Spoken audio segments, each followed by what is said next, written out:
എല്ലാവർക്കും നമസ്കാരം. ഇന്ന് നമ്മൾ വന്നിരിക്കുന്നത് ഒരു തമിഴ്നാട് സ്റ്റൈലിലുള്ള ഒരു ബ്രേക്ക്ഫാസ്റ്റ് കോംബോയുടെ കുറച്ച് റെസിപ്പികളുമായിട്ടാണ്. നമ്മളിത് ഉണ്ടാക്കാൻ പോകുന്നത് പൊങ്കൽ വട ചട്നിയാണ്. വളരെ ടേസ്റ്റി ആയിട്ടുള്ള ഒന്നാണ് പൊങ്കൽ. അപ്പോൾ ഇത് വളരെ എളുപ്പമാണ് ഉണ്ടാക്കിയെടുക്കാനായിട്ടും.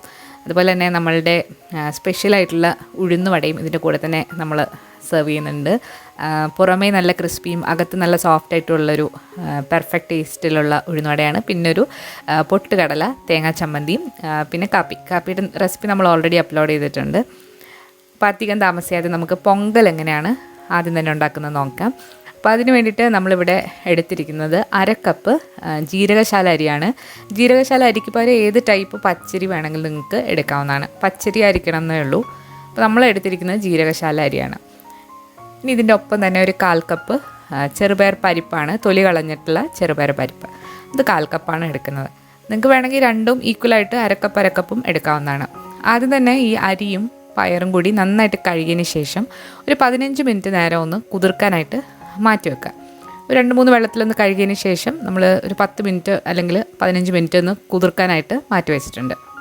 ഒരു 15 മിനിറ്റ് കഴിഞ്ഞാൽ ഒരു പ്രഷർ കുക്കറിലേക്ക് നമ്മൾ 1 ടീസ്പൂൺ നെയ്യാണ് ചേർക്കുന്നത്. നാടൻ നെയ്യ് ഉണ്ടെങ്കിൽ അതാണ് ഏറ്റവും നല്ലത്. നെയ്യൊന്ന് ഉരുകി വന്നു കഴിഞ്ഞാൽ നമ്മൾ കുതിർത്ത് വെച്ചിരിക്കുന്ന അരിയും പരിപ്പും കൂടെ ഒന്ന് ഊറ്റി കളഞ്ഞിട്ട് ഇതിലേക്ക് ചേർത്തിട്ട് ഒന്ന് വറുത്തെടുക്കണം. വെള്ളം ഊറ്റിയതാണ്. വെള്ളം ഊറ്റിയിട്ട് എടുക്കുകയാണെന്നുണ്ടെങ്കിൽ നമുക്കിത് പെട്ടെന്ന് തന്നെ ഒന്ന് ഫ്രൈ ചെയ്യാനായിട്ട് പറ്റും. 2-3 മിനിറ്റ് നേരം ഇതൊന്ന് നന്നായിട്ട് ഇളക്കിയിട്ടൊന്ന് ഫ്രൈ ചെയ്ത് എടുക്കാം.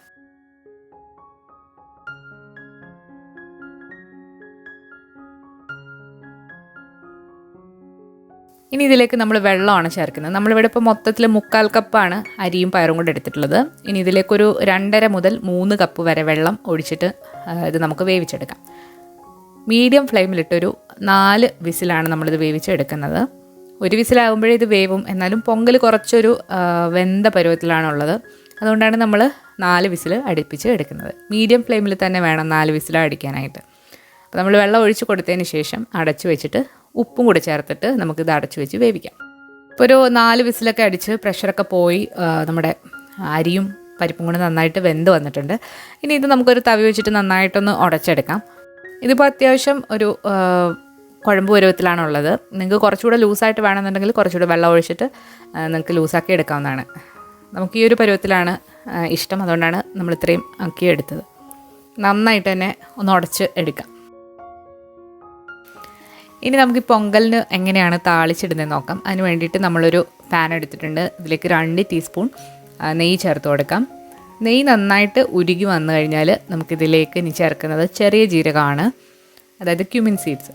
1 ടീസ്പൂൺ ക്യുമിൻ സീഡ്സ് ചേർത്തു. ഇനി ഇതിലേക്ക് നമ്മൾ ചേർക്കുന്നത് ചതച്ച കുരുമുളകാണ്. അത് നിങ്ങളുടെ എരിവിനനുസരിച്ചിട്ട് ചേർക്കാം. എൻ്റെ ഓൾറെഡി ചതച്ചതുണ്ട്, അതുകൊണ്ട് ഞാനൊരു 1/2 ടീസ്പൂണാണ് ഇപ്പോൾ ചേർത്തിരിക്കുന്നത്. നമ്മളിതിലേക്ക് എരിവിന് ആവശ്യമായിട്ടുള്ള പച്ചമുളക്, ഒരു 3 പച്ചമുളക് കീറിയത്, പിന്നെ ഒരു ചെറിയ കഷ്ണം ഇഞ്ചി പൊടിയായിട്ട് അരിഞ്ഞത്, പിന്നെ കറിവേപ്പില, പിന്നെ ഇതിലേക്ക് അണ്ടിപ്പരിപ്പ് 2ആയിട്ട് പിളർന്നത്, ഇത്രയും കൂടി ചേർത്തിട്ട് നന്നായിട്ടൊന്ന് മൂപ്പിച്ചെടുക്കാം. ഒരു ലൈറ്റ് ഗോൾഡൻ ബ്രൗൺ നിറമൊക്കെ ആയി വന്നു കഴിഞ്ഞാൽ നമുക്കിതിലേക്ക് ഇനി ചേർക്കുന്നത് കായമാണ്. കായം ഒരു 1/4 ടീസ്പൂണിനെക്കാട്ടിലും പകുതി ചേർത്താൽ മതി. അപ്പോൾ കായം കൂടി ചേർത്തിട്ട് നമുക്കിനി ഈ താളിക്കൽ അരിയിലേക്ക് ചേർക്കാം. ഇനി നമ്മൾ ഈ താളിക്കൽ കുക്കറിലേക്ക് തന്നെ ചേർക്കുകയാണ്. അതിനുശേഷം നന്നായിട്ട് ഇളക്കി യോജിപ്പിക്കാം. നന്നായിട്ട് ഇപ്പോൾ മിക്സാക്കി എടുത്തിട്ടുണ്ട്. ഇനി നമ്മൾ ഉണ്ടാക്കാനായിട്ട് പോകുന്നത് ഒരു തേങ്ങാ ചമ്മന്തിയാണ്. വെള്ള കളറിലുള്ള പൊട്ടുകടലയൊക്കെ ചേർത്തിട്ടുള്ള ഒരു തേങ്ങാ ചമ്മന്തിയാണ്. അപ്പോൾ അതിന് വേണ്ടിയിട്ട് നമ്മൾ തേങ്ങ എടുത്തിട്ടുണ്ട്. പിന്നെ ഒരു ചെറിയ കഷ്ണം ഇഞ്ചി, 3 ചെറിയ ഉള്ളി, പച്ചമുളക്, പിന്നെ പൊട്ടുകടല, ഇതെല്ലാം കൂടി ചേർത്തിട്ട് കുറച്ച് വെള്ളം കൂടെ ഒഴിച്ചിട്ട് ഒന്ന് അരച്ചെടുത്തിട്ടുണ്ട്. ഇനി ഒരു പാനൊന്ന് ചൂടായി വന്നപ്പോൾ കുറച്ച് എണ്ണ ഒഴിച്ചു കൊടുക്കാം. എണ്ണ ചൂടായി വന്നു കഴിഞ്ഞാൽ കടുക്, അതുപോലെ തന്നെ ചെറിയ ഉള്ളി, വറ്റൽമുളക്, കറിവേപ്പില, ഇത്രയും കൂടി ഇട്ടിട്ട് നന്നായിട്ട് മൂപ്പിച്ചെടുക്കാം. കടുക് പൊട്ടി വന്നിട്ടുണ്ട്. ഇനി ഇതിലേക്ക് നമ്മൾ ചേർക്കുന്നത് ചെറിയ ഉള്ളിയാണ്, വറ്റൽമുളകും, പിന്നെ കറിവേപ്പിലയും. നമ്മൾ അരച്ച് വെച്ചിരിക്കുന്ന ചമ്മന്തി ഇതിലേക്ക് ചേർക്കാം. ചമ്മന്തി അരയ്ക്കാൻ നേരത്ത് നമ്മൾ ഉപ്പിട്ടിട്ടാണ് അരച്ചിട്ടുള്ളത്. ഉപ്പ് പിന്നീട് വേണമെന്നുണ്ടെങ്കിൽ ചേർക്കാം. ആ മിക്സി കഴിയെ കുറച്ച് വെള്ളം കൂടി ഒഴിച്ചിട്ട് ഒന്ന് നമുക്കിതിലേക്ക് ഒഴിച്ചു കൊടുക്കാം. ഇതൊരുപാട് ലൂസായിട്ടുള്ള ചമ്മന്തിയല്ല, കുറച്ചൊരു തിക്കായിട്ടുള്ള ചമ്മന്തിയാണ്. പൊട്ടുകടല ചേർത്തിരിക്കുന്ന കാരണം ഒരു പ്രത്യേക ടേസ്റ്റാണ്. ഉപ്പ് നോക്കിയിട്ട് കുറച്ചുകൂടെ ഒന്ന് ചേർക്കാണ്. വളരെ ടേസ്റ്റി ആയിട്ടുള്ള പൊട്ടുകടല തേങ്ങാ ചമ്മന്തിയും റെഡി ആയിട്ടുണ്ട്. പൊങ്കലിൻ്റെ കൂടെ ചമ്മന്തിയോടൊപ്പം തന്നെ സാമ്പാറും എടുക്കാവുന്നതാണ്. ഇനി നമ്മൾ ഉണ്ടാക്കാൻ പോകുന്നത് നല്ല ക്രിസ്പി ആയിട്ടുള്ള ഉഴുന്നുവടയാണ്.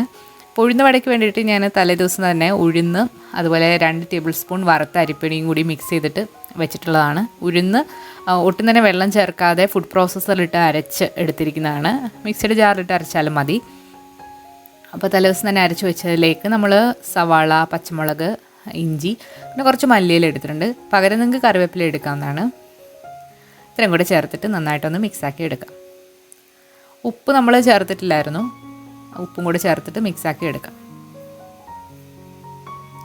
ഇങ്ങനെ നമ്മൾ തലേദിവസം തന്നെ ഉഴുന്നൊക്കെ അരച്ചിട്ട് ചെയ്യുകയാണെന്നുണ്ടെങ്കിൽ നല്ല ക്രിസ്പി ആയിട്ട് വട കിട്ടും. ഇതിലേക്ക് നമ്മൾ ഒരു നുള്ളു കായപ്പൊടിയും കൂടി ചേർത്ത് കൊടുത്തിട്ടുണ്ട്, ഒരു സ്പെഷ്യൽ ടേസ്റ്റ് കിട്ടാൻ. പിന്നെ ഒരു 2 സ്പൂൺ തേങ്ങ ചിരകിയതും കൂടി ചേർക്കുന്നുണ്ട്. ഇതൊരു സ്പെഷ്യൽ ടേസ്റ്റുള്ള നല്ല ടേസ്റ്റായിട്ടുള്ള വടയാണ്. നമ്മൾ സാധാരണ കഴിക്കുന്ന വട പോലെയല്ല. അപ്പോൾ ഇതുവരെ ഇങ്ങനെ ട്രൈ ചെയ്യാത്തവർ തീർച്ചയായിട്ടും ഒന്ന് ട്രൈ ചെയ്ത് നോക്കണം. നമ്മൾ സെപ്പറേറ്റ് ആയിട്ട് ഉഴുന്നുവട ഉണ്ടാക്കുന്ന വീഡിയോ അപ്ലോഡ് ചെയ്തിട്ടുണ്ട്. അപ്പോൾ അതിലൊന്നുകൂടെ വിശദമായിട്ട് കാണിക്കുന്നുണ്ട്. അപ്പോൾ നമ്മൾ നന്നായിട്ട് മിക്സാക്കി കൊടുത്തതിന് ശേഷം ഇതുണ്ടാക്കുന്ന ആ സമയം മാത്രം നമ്മൾ ഉള്ളിയും ബാക്കിയുള്ള അരിഞ്ഞു വെച്ചിരിക്കുന്ന സാധനങ്ങൾ ചേർത്തിട്ട് നമുക്കിത് വടയാക്കി എടുക്കാം. നിങ്ങൾക്ക് വേണമെന്നുണ്ടെങ്കിൽ ഇതിലേക്ക് ഒരു നുള്ളു ബേക്കിംഗ് സോഡ കൂടി ചേർക്കാം, ഒന്നുകൂടി ഒരു സോഫ്റ്റ്നെസ് കിട്ടാൻ വേണ്ടിയിട്ട്.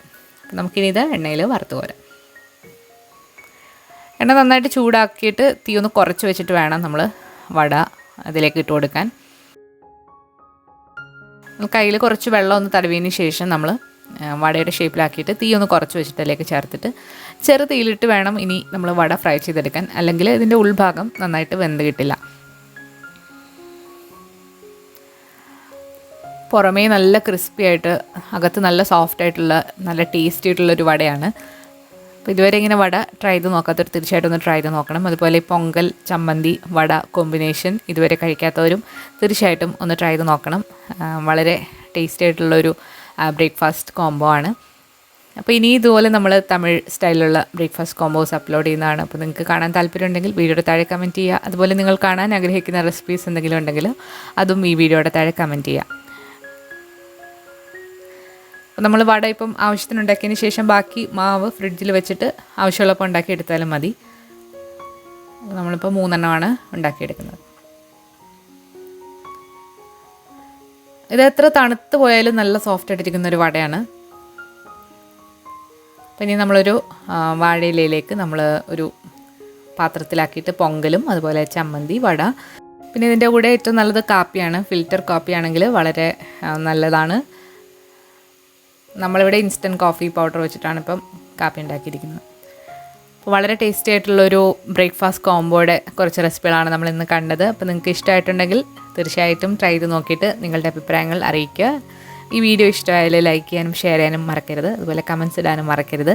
പുതിയ റെസിപ്പി വീഡിയോകളുമായിട്ട് നമുക്ക് വീണ്ടും കാണാം. താങ്ക്